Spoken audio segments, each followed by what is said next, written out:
This is my story of my experience with a certain call-out creator named Michael, who stalked, harassed, and threatened me and my 2 autistic children. All evidence of my story can be found on my Instagram, which is now in my bio. All of the text messages, DMs, and voice clips. The reason I'm telling my story like this is months back I had made a second TikTok account in order to get my story out there. That account was mass reported and ultimately banned, and my story was never told. Because I'm neurodivergent and because I have justice sensitivity, it's important for me to get my story out there because people need to see who these call-out creators really are behind the scenes.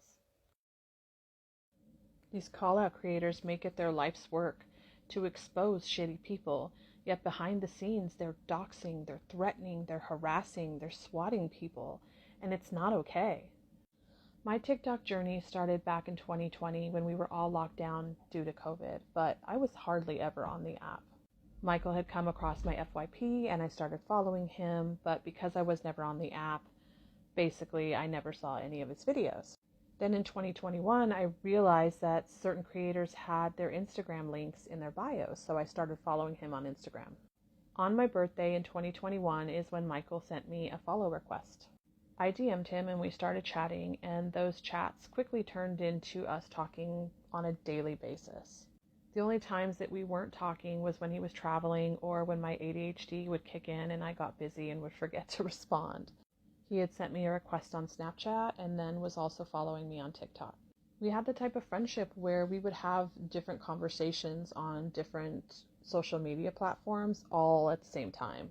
So a month later, in December 2021, when people started dragging him on social media, I had no idea what was going on. I was not a TikTok regular. He would confide in me as to what was going on, well, his version of what was going on, and I was there for him. But I was still only getting his watered down version of what was happening, so I continued to support him. But then my FYP had brought me a video that Lola Ray had posted about him with screenshots, and I definitely confronted him about it. Because he was my friend and because I wanted to continue our friendship, I gave him the benefit of doubt, which I think a lot of people do with these creators because they feel like they're good people. They're doing all of these good, amazing things, and so they don't want to believe the bad things others are saying about them. Those things are in direct opposition of who they believe this person to be. I made the mistake of thinking that his public persona was who he was, which is why he was able to bullshit me and tell me these watered down versions, and I was able to continue a friendship with him. And that's what happens with his followers and with the followers of other call-out creators. It wasn't until the Womblands debacle happened that I became a regular on TikTok because it was a pretty salacious story. We were all hooked.